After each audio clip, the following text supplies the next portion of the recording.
Garçonete dormiu no banco da praça junto a um mendigo. Mas ele era milionário disfarçado. Carla Silva sentia as pernas doendo depois de 15 horas seguidas, servindo mesas no restaurante popular do centro de São Paulo. O cansaço pesava tanto que nem conseguia pensar direito no caminho de volta para casa. Quando chegou na Praça da República, viu o homem de sempre sentado no mesmo banco de madeira. Já fazia meses que ele estava ali, com suas roupas surradas e o gorro de lã cobrindo os cabelos grisalhos. Sem forças para dar mais um passo, ela se deixou cair ao lado dele no banco. "Desculpa, moço", murmurou, fechando os olhos por um instante. Antes que pudesse perceber, o sono a venceu completamente. Sua cabeça escorregou para o lado, encontrando apoio no ombro do homem. Ele ficou imóvel, surpreso com aquele gesto inesperado. Fazia tanto tempo que alguém não se aproximava dele sem demonstrar nojo ou medo. O homem olhou para o rosto tranquilo da jovem adormecida. Ela devia ter uns 25 anos. Cabelos crespos presos num rabo de cavalo desarrumado, uniforme manchado de comida. Trabalhadora como ele já foi um dia. 40 minutos depois, Carla despertou assustada. Percebeu onde estava e se afastou rapidamente. "Ai, meu Deus, me desculpa mesmo. Eu não queria..." "Não precisa se desculpar", disse ele com voz calma. "Você parecia precisar descansar." Ela ficou surpresa com a maneira educada como ele falava. Esperava uma voz mais áspera, mais sofrida. Mas havia algo gentil naquele homem. "Eu trabalho ali no restaurante da esquina. Hoje foi um dia puxado", explicou, apontando para o estabelecimento iluminado. "Imagino. Trabalhar com público não é fácil." Carla notou que ele não falava como os outros moradores de rua que conhecia. Havia uma certa cultura em suas palavras, uma calma diferente. "O senhor vive aqui na praça?" "É meu endereço atual", respondeu com um sorriso triste. Ela abriu a bolsa e retirou um sanduíche embrulhado em guardanapo. "Sobrou isso do meu lanche. O senhor quer?" Ele hesitou por um momento, depois aceitou o alimento com gratidão. "Obrigado. Qual seu nome?" "Carla. E o senhor?" "Me chamam de Joaquim." Naquele momento, através da janela do restaurante, a gerente Solange observava a cena com o rosto contraído de raiva. Ela pegou o telefone e discou rapidamente. "Carla, você pode explicar o que está fazendo aí fora?" A voz estridente soou no celular da jovem que atendeu nervosa. "Oi, dona Solange. Eu só estava descansando um pouco." "Descansando agarrada com o mendigo? Você está representando meu restaurante com esse uniforme? Não precisa mais voltar amanhã, está despedida." A ligação foi encerrada antes que Carla pudesse se defender. Ela olhou para o aparelho com os olhos se enchendo de lágrimas. Joaquim percebeu o desespero da moça. "Problemas no trabalho? Ela me demitiu por estar sentada aqui com o senhor", disse Carla, a voz tremendo. "Que absurdo! Você só estava descansando." "Não adianta mais. Agora vou ter que procurar outro emprego urgente. O aluguel vence na próxima semana." Joaquim sentiu uma revolta crescendo dentro do peito. Há muito tempo não se indignava com injustiças assim. Estava acostumado a ser invisível, mas ver aquela jovem trabalhadora sendo prejudicada por causa dele despertou sentimentos que tentava manter adormecidos. "Sinto muito mesmo, não queria ter causado isso." "Não foi culpa sua." Carla enxugou as lágrimas. "Essa mulher sempre foi ruim comigo. Só estava procurando uma desculpa." Eles conversaram por mais alguns minutos antes de Carla se despedir. Joaquim ficou pensativo, observando-a se afastar pela rua mal iluminada. Fazia tempo que não se sentia responsável pelo bem-estar de outra pessoa. 3 dias depois, Carla voltou à praça. Desta vez, carregava 2 sacolas plásticas com seus pertences. "Não conseguiu pagar o aluguel?" perguntou Joaquim, que a esperava no mesmo banco. "O senhorio me deu 2 dias para sair. Não achei emprego ainda." "E agora?" "Vou ficar na casa de uma amiga por uns dias, até me organizar." Mas Joaquim percebeu pela hesitação na voz dela que a situação era mais complicada. "A amiga não pode te receber?" Carla baixou os olhos. "Na verdade, ela disse que só por uma noite. O marido não gosta de visita." "Então você vai ficar na rua?" "Só até arranjar outro trabalho. Deve ser rapidinho. Joaquim se levantou e foi até uns arbustos próximos. Voltou com um cobertor limpo e dobrado. Tome, vai fazer frio hoje à noite. De onde o senhor tirou isso? Tenho meus recursos, disse com um meio sorriso. Carla aceitou o cobertor, sentindo a maciez do tecido. Era melhor do que esperava para algo que um morador de rua possuía. Obrigada. O senhor é muito gentil. Naquela noite, ela dormiu no banco da praça, protegida pelo cobertor que Joaquim havia conseguido. Ele permaneceu acordado, sentado numa cadeira de plástico quebrada, vigiando o sono da jovem. Querido ouvinte, se você está gostando da história, aproveite para deixar o like e principalmente se inscrever no canal. Isso ajuda muito a gente que está começando, agora continuando. Ao amanhecer, Carla acordou e encontrou ao seu lado um café quentinho em copo descartável e um pãozinho francês. Bom dia, disse Joaquim. Pensei que podia estar com fome. O senhor comprou isso para mim? Um conhecido meu tem uma padaria aqui perto. Ele me ajuda às vezes. Carla tomou o café enquanto conversava com Joaquim. Aos poucos descobriu que ele conhecia muito sobre literatura brasileira. Citava Machado de Assis e Clarice Lispector com propriedade impressionante. O senhor estudou? Um pouco, respondeu evasivo.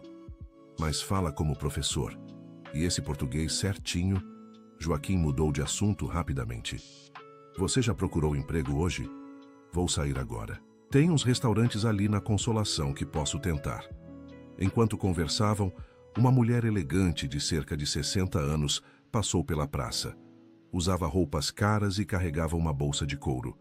Quando viu Joaquim, parou bruscamente e o observou com atenção. Joaquim? Chamou ela, aproximando-se hesitante. Ele levantou os olhos e seu rosto ficou tenso imediatamente. Você se enganou, senhora. Não conheço nenhum Joaquim. Não minta para mim. Sou sua irmã, Regina. Reconheceria você em qualquer lugar. Carla olhou surpresa entre os dois. A tensão no ar era palpável. Não tenho irmã, respondeu Joaquim friamente. Joaquim Mendonça Oliveira, nascido em 15 de março de 1963, filho de João Mendonça e Maria Oliveira. Quer que eu continue? O homem cerrou os punhos. Vá embora, Regina. Preciso falar com você. É sobre o testamento do papai. Não me interessa. Mas deveria. Você tem direito à metade de tudo. São milhões, Joaquim. Carla arregalou os olhos. Milhões? O morador de rua ao seu lado tinha direito a milhões? Não quero nada que venha da família, disse Joaquim, levantando-se. E se você se aproximar de mim novamente, vou chamar a polícia. Regina tentou argumentar mais, mas Joaquim já se afastava pela praça. Ela olhou para Carla com desprezo. Você é amiga dele? Somos conhecidos. Então talvez possa convencê-lo a ser sensato. Ele não pode viver assim para sempre. A mulher entregou um cartão de visita para Carla e se retirou caminhando apressada. Quando Joaquim voltou 2 horas depois, Carla estava inquieta. Quem era aquela mulher? Alguém do meu passado que deveria ter ficado lá. Mas ela disse que você tem direito a uma herança. Milhões! Joaquim suspirou profundamente. É complicado, Carla. Muito complicado. Pode me contar? Ele ficou em silêncio por um longo tempo, observando as pessoas passarem pela praça. Minha família nunca foi uma família de verdade, só interesseiros e briguentos. Quando meu pai ficou doente, eles começaram a brigar pela herança antes mesmo dele partir. Foi uma coisa feia, desumana. E o senhor se afastou? Fugi. Não aguentava mais aquela falsidade toda. Preferi viver sem nada do que ter que conviver com eles. Mas se o senhor tem direito... Direito não significa que eu quero, Carla. Às vezes a paz de espírito vale mais que qualquer fortuna. Ela ficou pensativa. Tinha tantas contas para pagar, tantos sonhos que poderiam se realizar com dinheiro, mas respeitou a decisão dele. Naquela tarde, Carla conseguiu uma entrevista num restaurante na Vila Madalena. O dono, seu Mário, era um homem grosseiro que a questionou mais sobre sua aparência do que sobre sua experiência. Você é bonitinha, disse ele, olhando-a de cima a baixo, mas vai ter que usar uma roupa mais chamativa. Os clientes gostam de ver as garçonetes bem arrumadas. Claro, seu Mário. Posso começar amanhã? Pode, mas lembra, aqui a gente trata os clientes como reis. E isso inclui ser simpática. Muito simpática. O tom sugestivo na voz dele deixou Carla desconfortável, mas ela precisava do emprego. No dia seguinte, ela apareceu para trabalhar e imediatamente percebeu que as outras funcionárias pareciam tensas e evitavam contato visual com o patrão. Durante o primeiro turno, seu Mário chamou Carla para a cozinha várias vezes, sempre com desculpas esfarrapadas. Na terceira vez, ele tentou abraçá-la por trás enquanto ela organizava pratos. Seu Mário, por favor. Calma, gatinha. Só quero te dar boas-vindas ao time, disse ele, não se afastando. Me deixa em paz. Não grita comigo. Aqui quem manda sou eu. Carla conseguiu se desvencilhar e voltou ao salão, mas percebeu que a situação só ia piorar. Ao final do expediente, seu Mário a chamou no escritório. Escuta aqui, mocinha. Se quer continuar trabalhando aqui, vai ter que ser mais colaborativa. Eu trabalho bem, faço tudo que o senhor manda. Não é só isso que eu quero, disse ele, aproximando-se. Eu vou embora. Carla pegou sua bolsa. Se sair por essa porta, não volta mais. Então, não volto mesmo. Ela saiu do restaurante indignada e caminhando rápido. Na praça, encontrou Joaquim lendo um livro embaixo da luz de um poste. Como foi o primeiro dia? Horrível. Ela contou o que aconteceu. Joaquim fechou o livro com força. Onde fica esse restaurante? Por quê? Esse homem não pode tratar você assim. Deixa pra lá, Joaquim, não quero confusão. Mas isso é assédio, ele não tem direito. Carla nunca tinha visto Joaquim tão alterado. Havia uma autoridade em sua voz que contrastava com a imagem de morador de rua. Você já passou por isso antes? Infelizmente, sim. Por isso saí do último emprego também. E isso não pode continuar acontecendo. No dia seguinte, Joaquim apareceu na porta do restaurante na Vila Madalena. Seu Mário estava no balcão quando viu o homem de roupas surradas entrando. Ô mendigo, aqui não é lugar para você. Vaza! Quero falar sobre como você tratou a Carla ontem. Que Carla? A garçonete que você assediou, seu Mário riu. Aquela pretinha, ela que se ofereceu para mim. Essas mulheres são todas assim. Joaquim sentiu o sangue ferver. Retire o que disse agora. Ou o quê? Você vai me processar? Riu seu Mário. Olha seu estado, maluco. Nem advogado você deve conhecer. Está enganado, disse Joaquim com voz calma, mas ameaçadora. Algo no tom dele fez seu Mário ficar desconfortável. Sai daqui antes que eu chame a polícia. Pode chamar. Vai ser interessante quando eles souberem que você assedia suas funcionárias. Você não tem como provar nada. Tenho certeza que as outras meninas vão confirmar a história da Carla. Seu Mário olhou para as garçonetes, que baixaram os olhos rapidamente. Sai da minha frente. Ele empurrou Joaquim com força, fazendo o homem mais velho tropeçar e cair no chão. Os outros clientes olharam chocados. Seu maldito! Gritou seu Mário. Se aparecer aqui de novo, vai sair carregado. Joaquim se levantou devagar, limpando a roupa. Seus olhos tinham uma frieza que assustou até mesmo seu Mário. Você vai se arrepender disso, disse baixinho, mas todos ouviram. Quando Carla soube do que aconteceu, ficou preocupada. Não devia ter ido lá, Joaquim. Não podia deixar passar. E se ele te machucou? Estou bem, já passei por coisa pior. Naquela noite, Joaquim estava inquieto. Caminhava pela praça sem conseguir relaxar. Carla percebeu sua agitação. Quer conversar? Às vezes eu me esqueço de quem sou agora, disse ele. Hoje, naquele restaurante, por um momento eu me senti como... Como o quê? Como alguém com poder para resolver as coisas. Alguém que podia defender você de verdade. Você me defendeu. Não, só fiz papel de bobo. Não tenho mais nada, Carla. Não posso proteger ninguém. Você me protege, sim, todos os dias. Joaquim olhou para ela surpreso. Como assim? Você me dá segurança. Conversa comigo, se preocupa. Isso é proteção também. Eles ficaram conversando até tarde. Carla descobriu que Joaquim tinha uma filha que não via há anos. O que aconteceu com ela? É uma longa história, disse ele com tristeza. Tenho tempo. Joaquim hesitou, depois começou a contar. Quando me separei da minha ex-esposa, minha filha Ana Beatriz ficou com ela. Era pequena, tinha só 8 anos. Minha ex me impediu de ver a menina. Disse que eu era um pai ruim, que só pensava no trabalho. E era verdade? Em parte, sim, eu trabalhava muito, viajava demais. Pensava que estava construindo um futuro melhor para elas, mas na verdade estava me afastando. Você tentou lutar pela guarda? Tentei, mas minha ex tinha advogados melhores. E quando Ana completou 18 anos... O quê? Ela me procurou. Disse que queria conhecer o pai de verdade, não as histórias que a mãe contava. E vocês se reaproximaram? Por um tempo, sim. Foram os anos mais felizes da minha vida. Ela estava na faculdade de medicina. Era uma menina brilhante, determinada. O que aconteceu?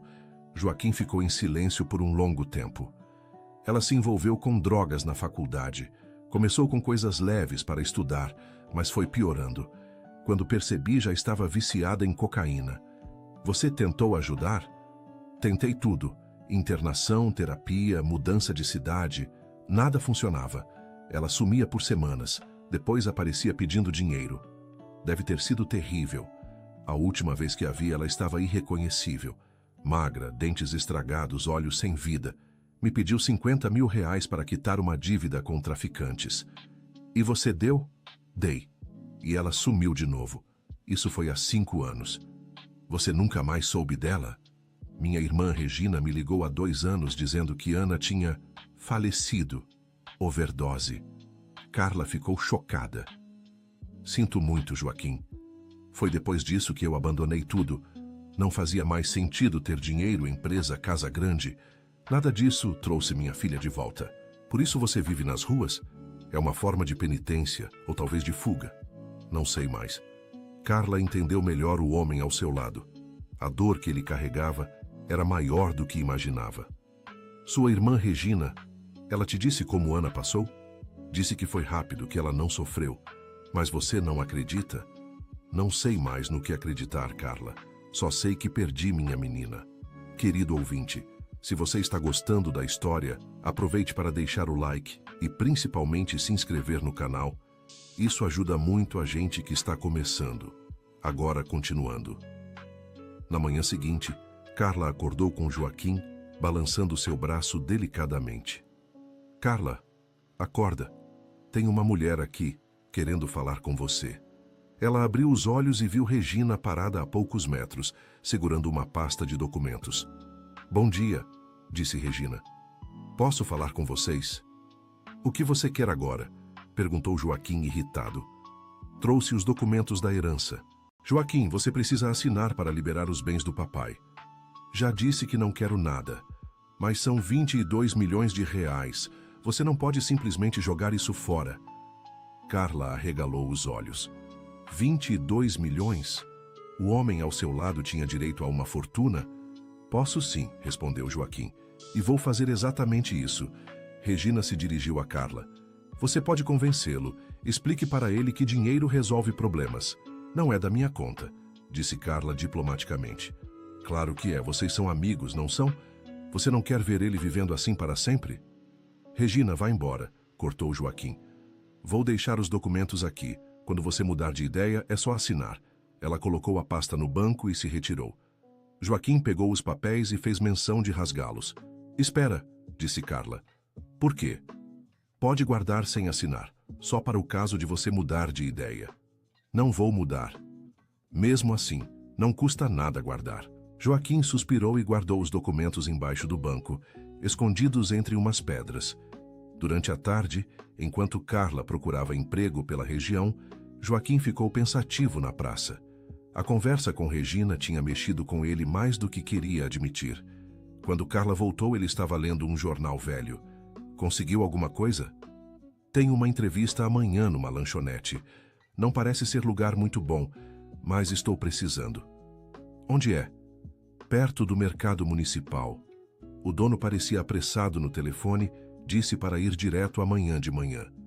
Quer que eu vá com você? Não precisa. Mas obrigada. Naquela noite, eles conversaram sobre os sonhos que Carla tinha. Ela queria juntar dinheiro para fazer um curso de gastronomia e abrir sua própria lanchonete. Sempre gostei de cozinhar. Minha avó me ensinou várias receitas tradicionais. Que tipo de comida? Comida caseira mesmo.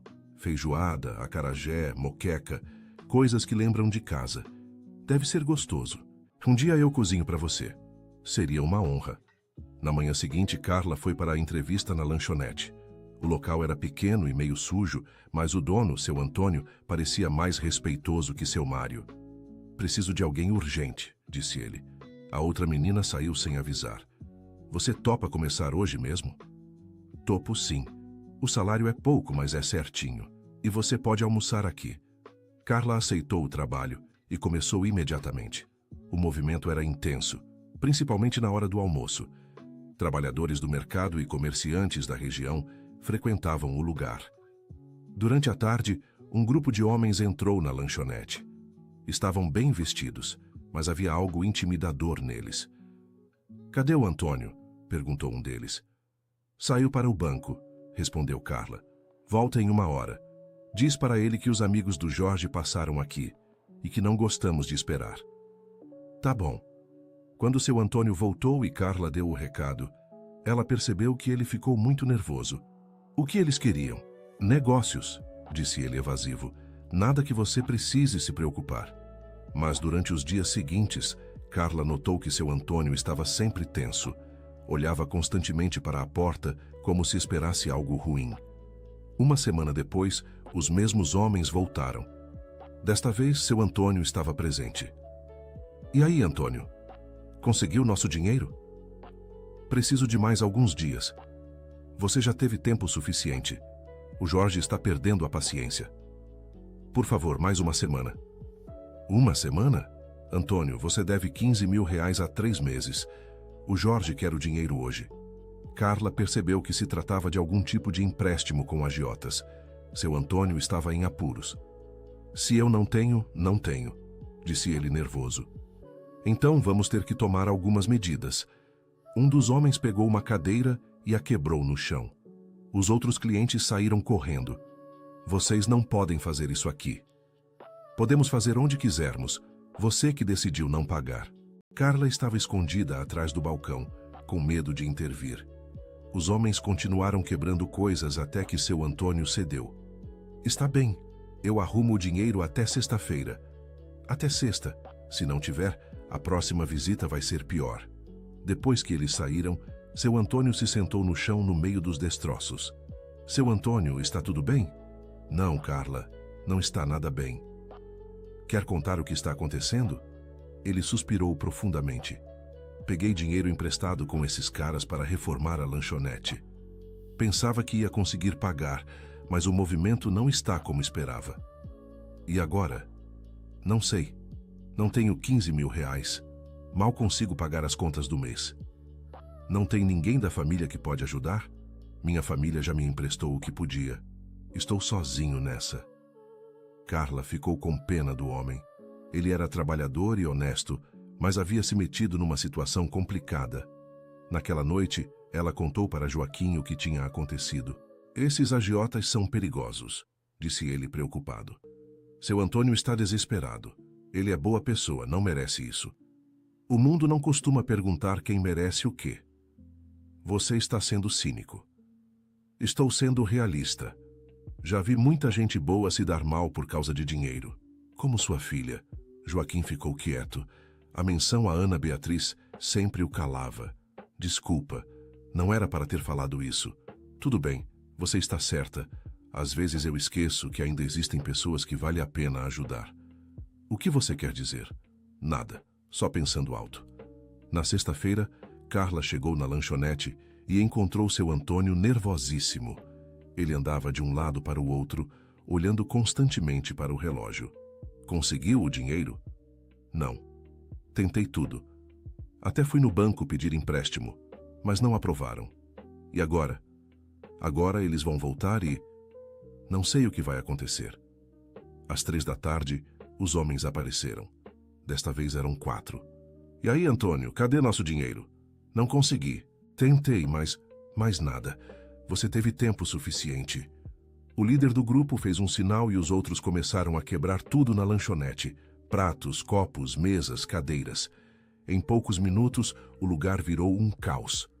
Parem, por favor, implorou seu Antônio.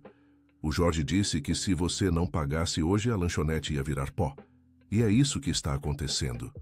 Carla assistia horrorizada à destruição. Todo o trabalho de seu Antônio sendo destruído por causa de dinheiro. Você tem uma semana para arrumar os 15 mil. Se não arrumar, a próxima coisa que vamos quebrar é você. Depois que eles saíram, seu Antônio desabou em lágrimas no meio dos destroços. Acabou, Carla. Acabou tudo. Não diz isso. Como vou reconstruir tudo isso? Não tenho dinheiro nem para comprar um prato novo. A gente dá um jeito. Que jeito? É melhor você procurar outro emprego. Esta lanchonete morreu hoje. Carla ficou devastada. Mais uma vez perdia o trabalho por causa de circunstâncias fora de seu controle. Naquela noite, na praça, ela contou tudo para Joaquim. Eles destruíram tudo. Seu Antônio está arrasado. E você ficou desempregada de novo. Isso é o de menos. Estou com pena dele. Trabalhou a vida toda para ter aquela lanchonete. Joaquim ficou pensativo por um longo tempo. 15 mil reais. É muito dinheiro para pessoas como a gente. É. Para pessoas como a gente é muito. Por que você está falando assim? Por nada. Só pensando. Joaquim, você está estranho hoje. Carla, posso te fazer uma pergunta? Claro. Se você tivesse muito dinheiro, realmente muito, o que faria? Não sei. Nunca pensei nisso. Pensa agora. Ela refletiu por um momento. Acho que ajudaria pessoas como seu Antônio, pessoas trabalhadoras que só precisam de uma oportunidade. E você? Eu o quê? O que faria por você mesma? Ah, faria meu curso de gastronomia, abriria minha lanchonete, ajudaria minha mãe a pagar os remédios dela. Sua mãe está doente? Tem diabetes. Os remédios são caros e ela não consegue comprar sempre. Joaquim assentiu devagar. E se eu te dissesse que existe uma forma de conseguir dinheiro para tudo isso? Como assim? Nada, só uma hipótese. Carla estranhou o tom misterioso dele, mas não insistiu no assunto. Na manhã seguinte, ela acordou e não encontrou Joaquim na praça. Achou estranho, pois ele sempre estava ali quando ela despertava. Passou o dia todo procurando emprego sem sucesso. Quando voltou à praça no final da tarde, Joaquim ainda não havia aparecido. Começou a se preocupar. Onde será que ele está? Pensou. Às 9 da noite, finalmente o viu chegando. Mas havia algo diferente nele. Parecia mais determinado. Joaquim, onde você estava? Fiquei preocupada. Estava resolvendo algumas coisas. Que coisas? Carla, preciso te contar algo importante. O quê? Lembra dos documentos que minha irmã trouxe? A herança? Isso, eu assinei. Carla ficou chocada. Você assinou, mas por quê? Você disse que não queria nada da sua família. Mudei de ideia. O que te fez mudar de ideia? Você. Eu? Ver seu Antônio perdendo tudo, você perdendo o emprego de novo, sua mãe precisando de remédio, percebi que existe um jeito de ajudar. Mas Joaquim, 22 milhões de reais é muito dinheiro. Você tem certeza? Tenho. E sabe qual foi a primeira coisa que fiz depois de assinar? O quê? Paguei a dívida do seu Antônio. Você fez o quê? 15 mil reais, já está quitado. Carla não conseguia acreditar no que estava ouvindo. Como? Quando? Hoje à tarde. Fui até lá e acertei tudo com esses agiotas. Mas... Você falou com eles? Falei. E deixei bem claro que se incomodarem seu Antônio novamente, vão ter problemas comigo. Joaquim, isso é perigoso. Não quando você tem os recursos certos. Que recursos? Dinheiro é poder, Carla. Ainda mais quando são 22 milhões. Ela ficou em silêncio, tentando processar tudo. E seu Antônio, ele sabe? Ainda não. Vou até lá amanhã para conversar com ele. Você vai contar que foi você? Vou. E vou fazer uma proposta para ele. Que proposta? Quero ajudá-lo a reconstruir a lanchonete. Fazer ela ficar melhor do que era antes. Em troca de quê? Em troca de nada. Só porque é a coisa certa a fazer. Carla olhou para Joaquim com uma mistura de admiração e preocupação. Você tem certeza disso tudo? Absoluta. Pela primeira vez em anos, tenho certeza de alguma coisa. E você? Vai continuar vivendo na rua? Por enquanto, sim. Não estou pronto para voltar àquela vida ainda. Mesmo tendo todo esse dinheiro? Dinheiro não muda quem você é por dentro, Carla. Só te dá mais opções. E quais são suas opções agora? Usar esse dinheiro para ajudar pessoas que realmente precisam. Pessoas como você e seu Antônio. E sua filha? Você disse que ela... Joaquim ficou quieto por um momento. Ana se foi, Carla. Nenhuma quantidade de dinheiro vai trazê-la de volta. Mas talvez eu possa honrar a memória dela ajudando outras pessoas. Ela ficaria orgulhosa de você. Espero que sim. No dia seguinte, Joaquim apareceu na lanchonete destroçada. Seu Antônio estava lá, tentando limpar os destroços. Seu Antônio? Oi, Joaquim, né? Carla falou de você. Posso conversar com o senhor? Claro, mas não tem muito onde sentar, disse ele, apontando para as cadeiras quebradas. Tudo bem, vim falar sobre sua dívida com os agiotas. Seu Antônio ficou tenso imediatamente. Como você sabe disso? Carla me contou o que aconteceu e eu resolvi ajudar. Como assim? Paguei sua dívida. Você não deve mais nada para eles. Seu Antônio olhou para Joaquim como se ele estivesse louco. Como assim você pagou? São 15 mil reais. Eu sei. Mas Você vive na rua? É uma longa história. O importante é que sua dívida está quitada. Eu não posso aceitar isso. Como vou te pagar? Não precisa me pagar. Mas eu tenho uma proposta para o senhor. Que proposta? Quero investir na sua lanchonete. Reformar tudo. Comprar equipamentos novos. Fazer ela ficar melhor do que era antes. Em troca de quê? Em troca de empregar a Carla como supervisora. Supervisora? Ela tem boas ideias sobre comida. E é uma pessoa honesta e trabalhadora. Seu Antônio olhou ao redor para os destroços. Quanto você está falando de investimento? Uns 50 mil para começar. Se precisar de mais, a gente vê. 50 mil? Joaquim, você tem esse dinheiro? Tenho. Mas como? Como eu disse, é uma longa história. O senhor aceita a proposta? Seu Antônio ficou em silêncio por um longo tempo. Se isso é algum tipo de pegadinha... Não é pegadinha. É uma oportunidade de recomeçar. E a Carla vai ser supervisora? Com salário de supervisora. 2 vezes o que você pagava para ela antes. Joaquim, isso não faz sentido. Por que você faria isso por mim? Porque às vezes na vida, a gente precisa ajudar os outros para conseguir ajudar a si mesmo. Seu Antônio estendeu a mão. Aceito. Mas quero que saiba que sou um homem de palavra. Se você está fazendo isso por mim, eu vou trabalhar até morrer para que dê certo. É tudo que eu quero ouvir. Querido ouvinte, se você está gostando da história, aproveite para deixar o like e principalmente se inscrever no canal. Isso ajuda muito a gente que está começando. Agora, continuando. Quando Carla soube da proposta, ficou emocionada. Supervisora? Sério? Sério? Você vai ter que ajudar seu Antônio a decidir o cardápio, organizar os funcionários, cuidar da qualidade da comida. Joaquim, eu não sei nem por onde começar a te agradecer. Não precisa me agradecer. Precisa trabalhar duro para fazer a lanchonete dar certo. Vou trabalhar tanto que você nem vai acreditar. Eu acredito. Durante as semanas seguintes, a reforma da lanchonete tomou forma. Joaquim aparecia todos os dias para acompanhar o progresso, mas sempre voltava para dormir na praça à noite. Carla tentava convencê-lo a alugar um apartamento. Você tem dinheiro para isso agora. Ainda não estou pronto.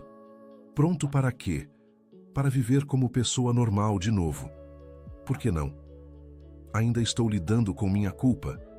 Culpa do quê? Por não ter conseguido salvar minha filha, por ter sido um pai ruim, por ter demorado tanto tempo para usar meu dinheiro para ajudar outras pessoas. Joaquim, você não pode se culpar para sempre. Posso sim, e vou. Carla percebia que, apesar de todo o dinheiro, Joaquim ainda carregava uma dor profunda. O dinheiro havia lhe dado poder para ajudar outros, mas não havia curado suas feridas internas. Uma manhã, enquanto acompanhavam a instalação dos novos equipamentos na lanchonete, um homem de terno aproximou-se deles. Joaquim Mendonça Oliveira? Sim? Sou o Dr. Rodolfo Salles, advogado da família Oliveira. Preciso falar com o senhor. Sobre o quê? Sobre os documentos que o senhor assinou. Houve algumas irregularidades. Joaquim ficou tenso. Que irregularidades? Posso falar com o senhor em particular? Pode falar na frente da Carla, ela é minha amiga. Muito bem. Sua irmã Regina contestou a assinatura dos documentos. Ela alega que o senhor não está em condições mentais de gerenciar uma herança desse valor. Como assim? Ela entrou com um pedido judicial para que o senhor seja avaliado psicologicamente. Segundo ela, nenhuma pessoa sã viveria na rua tendo acesso a milhões. Carla ficou indignada. Isso é absurdo. Infelizmente é um procedimento legal, disse o advogado. Se o juiz determinar que o senhor não tem capacidade mental para gerenciar os bens, a herança ficará sob tutela de Regina. E o que isso significa? Significa que o senhor não poderá mais acessar o dinheiro até que prove estar mentalmente capaz. Joaquim ficou pálido. Quanto tempo leva esse processo? Pode levar meses, talvez anos. E enquanto isso, qualquer transação financeira que o senhor fez recentemente pode ser questionada e até anulada. Carla arregalou os olhos. A lanchonete? A reforma, o pagamento da dívida do seu Antônio, tudo pode ser considerado inválido. Mas isso não é justo, protestou Carla. A justiça não se baseia no que é justo, moça. Se baseia no que é legal. Joaquim suspirou profundamente. O que eu preciso fazer? Precisa se submeter a uma avaliação psiquiátrica e provar que está mentalmente competente. E se eu não conseguir provar? Então Regina assumirá o controle da herança e o senhor voltará a não ter nada. Depois que o advogado foi embora, Carla e Joaquim ficaram em silêncio. Sua irmã realmente te odeia, né? Regina sempre foi ambiciosa. Ela quer tudo para ela. O que você vai fazer? Vou lutar. Não por mim, mas por você e seu Antônio. E se você perder? Aí teremos que encontrar outro jeito. Qual jeito? Não sei ainda, mas sempre existe um jeito. Naquela noite eles conversaram sobre as possibilidades. A situação parecia complicada. Joaquim precisaria provar que era mentalmente capaz, mas sua escolha de viver na rua poderia ser usada contra ele. Por que você realmente escolheu viver assim? Perguntou Carla. Já te contei, por causa da culpa. Mas não faz sentido. Você pode fazer muito mais bem com dinheiro do que sem ele.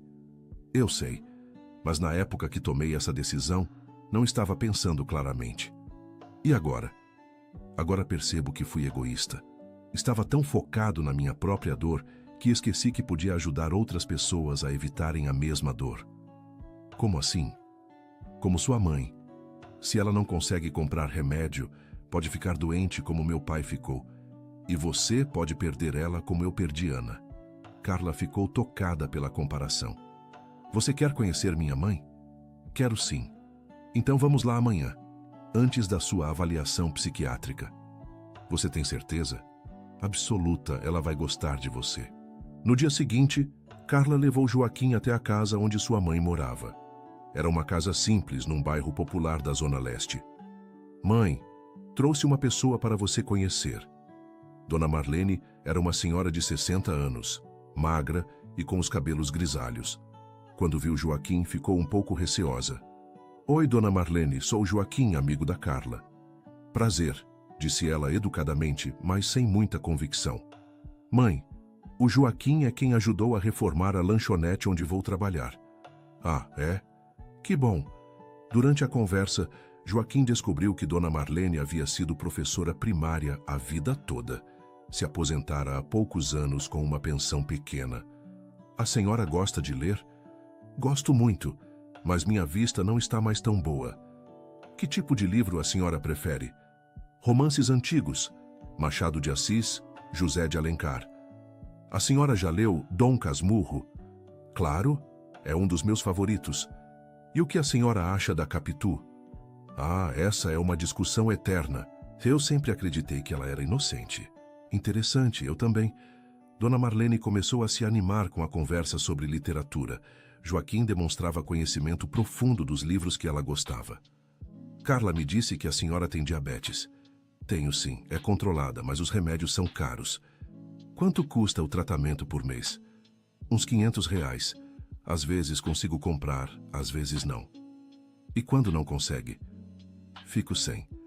Ou tomo metade da dose para durar mais tempo. Joaquim ficou preocupado. Isso é perigoso, dona Marlene. Eu sei, mas não tenho escolha. E se eu dissesse que tem escolha? Como assim? Quero pagar seus remédios. Para sempre. Dona Marlene olhou desconfiada. Por quê? Você nem me conhece. Conheço sua filha, e ela se preocupa muito com a senhora. Carla, que história é essa? Mãe, o Joaquim é uma pessoa especial. Ele quer ajudar. Ninguém ajuda de graça. Às vezes sim, disse Joaquim gentilmente. O que você quer em troca? Nada. Só que a senhora cuide da saúde para ver sua filha crescer na vida. Dona Marlene ficou emocionada. Você tem certeza disso? Absoluta. Mas como? Você tem esse dinheiro? Tenho. E quero usar para coisas boas. Quando saíram da casa de Dona Marlene, Carla estava emocionada. Obrigada, Joaquim, você não faz ideia do peso que tirou dos meus ombros. Imagino sim. Já passei por isso com meu pai. E agora? Para onde vamos? Para a clínica. Chegou a hora da avaliação psiquiátrica. A clínica psiquiátrica ficava num prédio moderno no centro da cidade. O Dr. Maurício Santos era um homem de uns 50 anos, com óculos e maneiras formais. Senhor Joaquim, preciso fazer algumas perguntas para avaliar suas condições mentais. Pois não. Primeiro me conte por que o senhor escolheu viver na rua. Joaquim contou toda a história. A perda da filha, a culpa, a decisão de abandonar tudo. E o senhor acredita que essa foi uma decisão racional? Na época parecia ser. Hoje vejo que foi emocional. O que mudou? Conheci pessoas que me fizeram perceber que posso usar meus recursos para evitar que outros passem pelo que passei. Como a senhorita Carla. Exato. O psiquiatra fez várias outras perguntas sobre orientação temporal, memória, capacidade de raciocínio. Joaquim respondeu tudo com clareza e inteligência. Senhor Joaquim, vou ser franco com o senhor. Do ponto de vista clínico, o senhor está mentalmente competente. Suas respostas demonstram clareza de pensamento e racionalidade. E então? Então a questão não é sua capacidade mental. É se o juiz vai considerar sua escolha de vida como evidência de instabilidade. E o que o senhor acha? Acho que viver na rua voluntariamente, quando se tem recursos financeiros, pode ser interpretado de várias formas. Uns vão dizer que é loucura, outros vão dizer que é uma forma válida de lidar com trauma. E o senhor? Eu diria que é uma resposta humana a uma dor profunda. Não ideal, mas compreensível. O senhor pode atestar isso? Posso, mas não posso garantir que será suficiente para convencer o juiz. O que mais eu posso fazer? Demonstrar que suas decisões financeiras recentes foram racionais e benéficas, que o senhor está usando o dinheiro de forma responsável. Como? Documentando como o dinheiro foi usado, mostrando que ajudou pessoas trabalhadoras e honestas, que não foi gasto de forma impulsiva ou irresponsável. Quando saíram da clínica, Joaquim estava pensativo. O que você achou? Perguntou Carla. Acho que temos uma chance, mas vai ser difícil. Por quê? Porque minha irmã vai usar tudo o que puder contra mim, inclusive minha aparência. Sua aparência. Olha para mim, Carla. Cabelo comprido, barba mal feita, roupas surradas. Não pareço uma pessoa capaz de gerenciar milhões. E o que você vai fazer? Vou ter que mudar. Como assim? Vou ter que voltar a aparecer com o Joaquim de antes, pelo menos para a audiência. Você tem certeza? Não tenho escolha. Naquela tarde, Joaquim foi a uma barbearia no centro da cidade. Quando saiu, estava irreconhecível. Cabelo curto, barba bem feita, parecia outro homem. Depois foi a uma loja de roupas e comprou um terno simples, mas elegante. Quando Carla o viu, ficou chocada. Nossa, você parece um empresário. É o que eu era. E o que preciso voltar a aparecer para convencer o juiz. Mas você ainda vai voltar para a praça? Por enquanto, sim. A aparência é só para a audiência. Não faz sentido, Joaquim. Faz sim, preciso mostrar que posso me adaptar às circunstâncias quando necessário. Uma semana depois, chegou o dia da audiência. O fórum estava cheio. Regina chegou acompanhada de 2 advogados caros. Quando viu Joaquim de terno, ficou visivelmente contrariada. Bom dia, irmão. Regina. Vejo que resolveu se vestir para a ocasião. Resolvi me vestir como a situação pede. Interessante. Uma semana atrás, você estava vivendo como mendigo, hoje parece um executivo. As pessoas mudam, Regina. Mudam mesmo, principalmente quando há dinheiro envolvido. O juiz, Dr. Henrique Martins, era um homem sério de uns 60 anos. Ele leu o processo e ouviu os argumentos de ambos os lados. O advogado de Regina argumentou que Joaquim havia demonstrado instabilidade mental ao abandonar uma vida confortável para viver na rua. Meritíssimo, uma pessoa mentalmente sã não deixa uma mansão para dormir ao relento. Isso é evidência clara de distúrbio psicológico. O advogado de Joaquim, Dr. Silva, contra-argumentou. Meritíssimo, meu cliente passou por um trauma profundo com a perda da filha. Sua reação foi extrema, mas compreensível. E agora ele demonstra ter superado essa fase ao usar seus recursos de forma responsável e altruísta. O juiz chamou Joaquim para depor. Senhor Joaquim, por que o senhor escolheu viver na rua? Por culpa, excelência. Achava que não merecia conforto depois de ter falhado como pai. E o que mudou? Conheci pessoas que me mostraram que posso honrar a memória da minha filha, ajudando outros pais a não passarem pelo que passei. Como assim?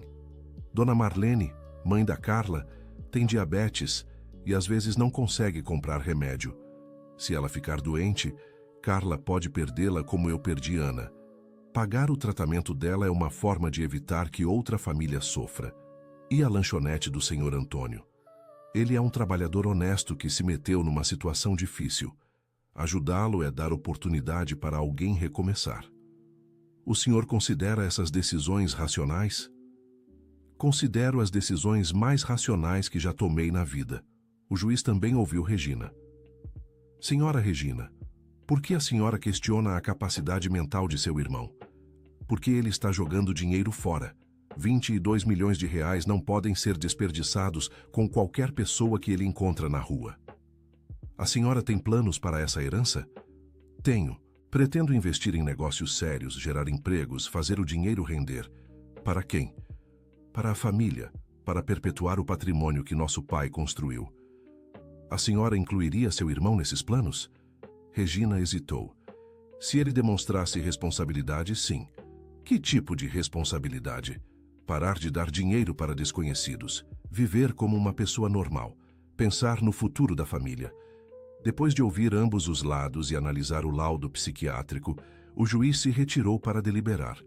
2 horas depois, ele voltou com a decisão. Este é um caso complexo que envolve questões legais, médicas e familiares. Após analisar todas as evidências, chego à seguinte conclusão. Todos no tribunal ficaram em silêncio. O senhor Joaquim Mendonça Oliveira está mentalmente competente para gerenciar seus bens. Suas escolhas de vida, embora incomuns, não configuram incapacidade mental. Pelo contrário, demonstram alguém que passou por trauma profundo e encontrou uma forma particular de lidar com ele. Regina ficou pálida. Mais importante ainda, as decisões financeiras recentes do senhor Joaquim demonstram racionalidade e responsabilidade social. Usar recursos para ajudar trabalhadores honestos e custear tratamentos médicos são atos louváveis, não evidências de insanidade. Joaquim sentiu um alívio enorme. Portanto, a contestação da senhora Regina é rejeitada. O senhor Joaquim mantém pleno controle sobre sua herança. Contudo, continuou o juiz, faço uma recomendação, que o senhor Joaquim considere estabelecer critérios mais estruturados para suas ações filantrópicas, de forma a maximizar o impacto positivo de seus recursos. Depois da audiência, Regina se aproximou de Joaquim. Parabéns, irmão, você venceu. Não se trata de vencer ou perder, Regina. Claro que se trata. Você ficou com tudo e eu não fiquei com nada.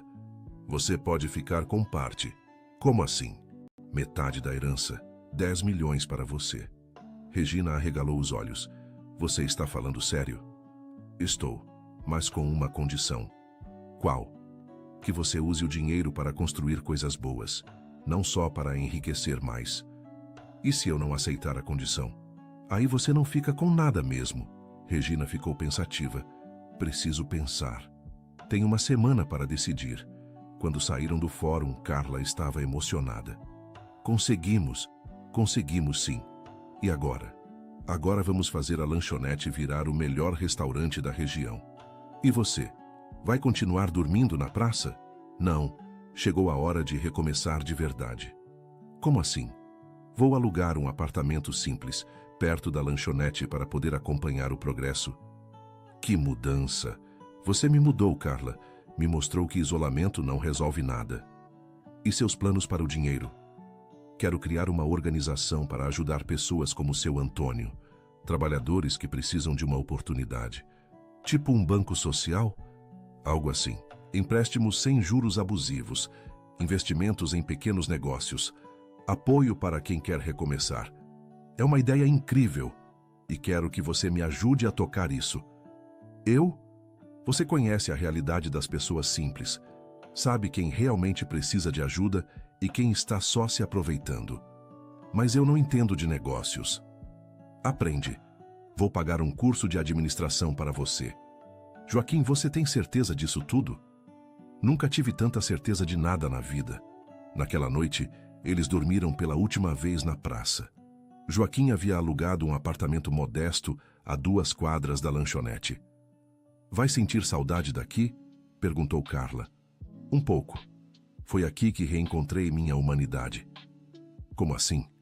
Foi aqui que aprendi que a vida vale mais que dinheiro, mas que dinheiro pode fazer a vida valer mais. Filosofia profunda. Filosofia de quem aprendeu na prática. Nos meses seguintes, a lanchonete de seu Antônio se transformou. Com o investimento de Joaquim e a supervisão de Carla, virou um pequeno restaurante que servia comida caseira de qualidade. O sucesso foi tanto que precisaram contratar mais funcionários. Carla, disse seu Antônio um dia, nunca vou conseguir agradecer o que vocês fizeram por mim. Não precisa agradecer. Só continue sendo honesto e trabalhador. Sempre fui e sempre serei. Joaquim, enquanto isso, havia criado o Instituto Recomeçar, uma organização que oferecia microcrédito para pequenos empresários e apoio para pessoas em situação vulnerável. Quantos casos já atendemos? Perguntou para Carla, que havia se tornado coordenadora do Instituto. 53, 15 lanchonetes, 12 pequenas lojas, 20 casos de apoio médico e 6 famílias que saíram da rua. Índice de inadimplência? 0. Até agora todo mundo pagou certinho. Por quê? Porque a gente escolhe bem. E porque quando você trata as pessoas com dignidade, elas respondem com responsabilidade. Regina havia aceitado a proposta do irmão e usado seus 10 milhões para criar uma empresa de tecnologia social. Não se tornaram amigos, mas pelo menos não eram mais inimigos. Um ano depois, Carla estava cursando administração numa faculdade particular que Joaquim pagava. Ela conciliava os estudos com o trabalho no instituto. Como estão as aulas? Perguntou Joaquim. Difíceis, mas interessantes. Estou aprendendo muito sobre gestão. E seus planos? Quero expandir o instituto, criar filiais em outras cidades. Boa ideia. E sua mãe? Está ótima. Os exames deram todos normais. O diabetes está controlado. Que bom. Joaquim, posso te fazer uma pergunta pessoal? Claro. Você ainda sente falta da Ana Beatriz? Todos os dias. Mas agora é uma saudade diferente. Como assim? Antes era uma saudade dolorida, cheia de culpa. Agora é uma saudade saudosa. Lembro dela com carinho, não com remorso. O que mudou? Percebi que ela não gostaria de me ver sofrendo para sempre. Ela ia querer que eu usasse minha segunda chance para fazer o bem. E você acha que está fazendo? Acho que estou tentando, todo dia. Uma tarde, enquanto visitavam o restaurante de seu Antônio, uma jovem se aproximou deles. Com licença, vocês são do Instituto Recomeçar? Somos, respondeu Carla. Meu nome é Beatriz. Gostaria de conversar com vocês. Joaquim sentiu um arrepio ao ouvir o nome. Sobre o quê? Preciso de ajuda para abrir uma clínica social. Sou médica recém-formada e quero atender pessoas que não têm condições de pagar. Que especialidade? Clínica geral. Mas meu foco é prevenção e tratamento de vícios. Joaquim ficou emocionado. Por que essa área? Porque perdi meu pai para as drogas. Quero evitar que outras famílias passem pelo que passei. Como ela se chamava? Sua filha? Perguntou Carla baixinho para Joaquim. Ana Beatriz, sussurrou ele. A coincidência era impressionante. Uma jovem médica chamada Beatriz, querendo tratar vícios, falando sobre perder o pai para as drogas. Qual seu sobrenome? Perguntou Joaquim. Beatriz Mendonça Silva. Mendonça? Sim, por quê? Seu pai... Qual era o nome dele? Joaquim Mendonça Oliveira. O senhor conhecia? O mundo parou para Joaquim. Não era possível. Você é a Ana Beatriz? Ana Beatriz? Não, meu nome é só Beatriz. Mas seu pai era Joaquim Mendonça Oliveira? Era. Por que o senhor está perguntando isso? Porque eu sou seu pai. A jovem olhou para ele incrédula. Como assim? Eu sou Joaquim Mendonça Oliveira, seu pai. Mas isso não é possível. Meu pai é supostamente falecido, eu sei. Sua tia Regina me disse que você havia perdido a vida por overdose. Minha tia Regina? Você conhece a tia Regina? Ela é minha irmã. Beatriz se sentou lentamente numa cadeira. Pai? Ana Beatriz? Eu mudei meu nome. Depois que você sumiu, não queria mais ser Ana. Virei só Beatriz. E as drogas? Eu me curei, pai. Faz 3 anos que estou limpa. Mas Regina disse... A tia Regina mentiu. Ela inventou que eu tinha falecido para você parar de me procurar. Por quê? Porque ela queria que você sumisse mesmo, para ficar com toda a herança do vovô. Joaquim abraçou a filha chorando. Minha filha, minha menina. Pai, eu te procurei tanto, mas você havia desaparecido completamente. Desculpa, minha filha. Desculpa por tudo. Não precisa pedir desculpa, você não sabia. Carla assistia à cena emocionada. A vida havia dado uma segunda chance para pai e filha se reencontrarem. Como você me encontrou? Perguntou Joaquim. Li sobre o Instituto Recomeçar no jornal. Quando vi o nome Joaquim Mendonça, vim investigar. Não acreditava que podia ser você. E agora? Agora quero conhecer meu pai de novo. E quero sua ajuda para montar a clínica. Vai ter toda a ajuda que precisar. E quero conhecer a Carla também. Li que vocês trabalham juntos. Carla é muito mais que uma parceira de trabalho, disse Joaquim. Ela me salvou. Como assim? Me mostrou que ainda havia pessoas no mundo que valiam a pena salvar. E me deu forças para voltar a viver. Beatriz olhou para Carla com gratidão. Obrigada por cuidar do meu pai. Obrigada por ter voltado para ele, respondeu Carla. Nos meses seguintes, a família se reestruturou. Beatriz montou sua clínica social com apoio do Instituto. Joaquim finalmente saiu de vez da praça e alugou uma casa onde pudesse receber a filha. Carla terminava a faculdade e gerenciava o Instituto com competência crescente. Pai, disse Beatriz um dia, quero te contar uma coisa. O quê? Durante os anos que estive viciada, o que mais me doía não era a droga. Era achar que você tinha desistido de mim. Nunca desisti, minha filha. Só não sabia como te ajudar. Eu sei disso agora. E entendo que você se afastou por dor, não por falta de amor. Exato. E sabe o que mais? O quê? Acho que nossa separação, por mais dolorosa que tenha sido, nos fez crescer. Eu tive que aprender a me curar sozinha, e você aprendeu a ajudar outras pessoas. Pode ser. Agora, juntos, podemos ajudar muito mais gente. E foi exatamente isso que aconteceu. O Instituto Recomeçar se expandiu para 5 cidades. A clínica de Beatriz virou referência no tratamento de dependentes químicos. O restaurante de seu Antônio virou uma rede de 3 unidades. 2 anos depois, Joaquim chamou Carla para uma conversa particular. Carla, preciso te fazer uma pergunta importante. Pode falar. Durante todo esse tempo, desde que nos conhecemos na praça, você sempre esteve ao meu lado. Me apoiou, me ajudou a crescer, nunca me julgou. Você fez o mesmo por mim. Quero passar o resto da minha vida retribuindo tudo que você fez por mim. Como assim? Joaquim tirou uma pequena caixa do bolso. Casa comigo? Carla ficou emocionada. Joaquim, eu te amo, Carla. Não por gratidão, não por caridade. Te amo porque você me mostrou que ainda sou capaz de amar e ser amado. Eu também te amo. Então aceita? Aceito. O casamento aconteceu na praça onde tudo começou. Foi uma cerimônia simples, com a presença de Dona Marlene, seu Antônio, Beatriz, os funcionários do instituto e alguns moradores de rua que Joaquim havia ajudado. Quem diria, disse seu Antônio durante a festa, que uma garçonete dormindo no banco da praça ia acabar se casando com um milionário? A vida é cheia de surpresas, respondeu Carla. E o que vocês vão fazer agora? Vamos continuar ajudando as pessoas, disse Joaquim. Só que agora como marido e mulher. Beatriz fez o brinde. Ao meu pai, que me ensinou que nunca é tarde para recomeçar. A Carla, que me devolveu meu pai. E ao amor, que transforma vidas de formas que a gente nem imagina. Todos brindaram emocionados. Meses depois, Carla descobriu que estava grávida. Joaquim, vou te dar uma notícia. Boa ou ruim? Depende do ponto de vista. Conta logo. Estou grávida. Joaquim ficou estático por alguns segundos, depois explodiu de alegria. Sério? Sério? Vou ser pai de novo. Vai sim.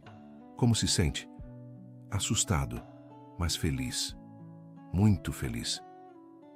Por que assustado? Porque não quero cometer os mesmos erros do passado. Não vai cometer.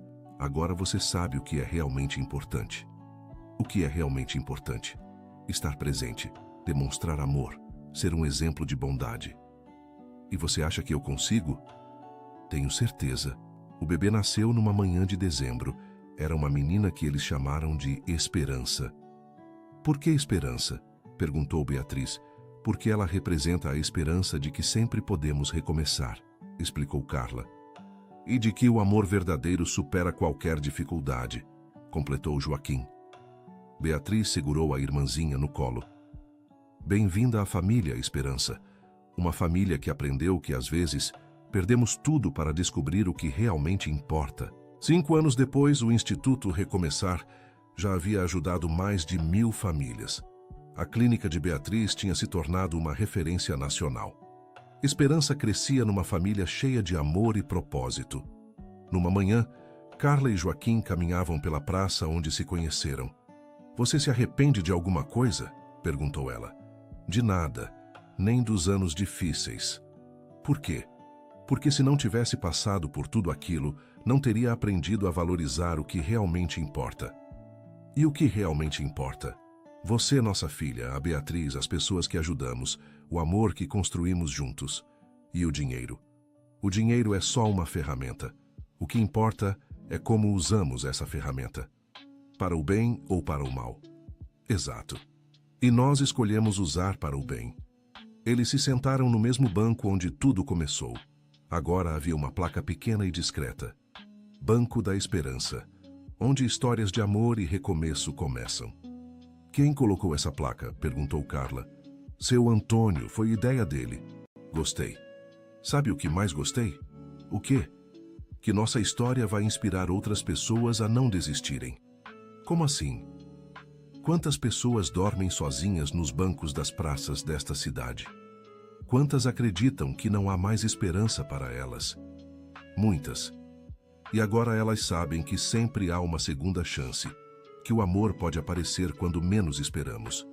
Que bondade gera bondade. Você acha que nossa história é especial? Acho que toda a história de amor verdadeiro é especial. A nossa só aconteceu de ser um pouco mais improvável. Esperança correu em direção a eles, seguida por Beatriz. Papai, mamãe, vamos para casa? Vamos sim, minha princesa. Tia Beatriz vai jantar com a gente? Vou sim, respondeu Beatriz. E vou contar para vocês sobre os novos pacientes da clínica. Tem uma moça que me lembra muito a mamãe quando era jovem. Como assim? Perguntou Carla. Trabalhadora, corajosa, não desiste nunca. E precisa de uma oportunidade. Então vamos dar essa oportunidade, disse Joaquim. Sempre, concordou Carla. Enquanto caminhavam para casa de mãos dadas, o sol se punha sobre a cidade. Na praça, outros sem-teto se preparavam para mais uma noite ao relento. Mas agora sabiam que existia o Instituto Recomeçar, a clínica da doutora Beatriz, e exemplos reais de que a vida pode mudar. Porque às vezes, tudo o que precisamos é de alguém que acredite em nós, quando nem nós mesmos acreditamos. Alguém que nos ofereça um ombro para descansar quando estamos cansados demais para continuar. Alguém que nos mostre que valer a pena ser ajudado é o primeiro passo para valer a pena ajudar outros. E Carla e Joaquim descobriram que o maior tesouro não estava nos 22 milhões de reais da herança. Estava na capacidade de transformar dor em esperança, solidão em companhia, desespero em amor. Fim da história. E então, querida ouvinte, o que você achou desta história de amor e recomeço? Será que Carla tomou a decisão certa ao dormir naquele banco ao lado do Joaquim? E ele, será que usou sua fortuna da melhor forma possível? Conte nos comentários sua opinião e de onde você está nos assistindo. Se você tem alguma história de superação para compartilhar, deixe nos comentários com palavras sinceras. Adoraríamos ler sua experiência. Muito obrigado pela sua companhia até aqui. Não esqueça de deixar seu like e, o mais importante, se inscrever no canal para não perder outras histórias emocionantes como esta.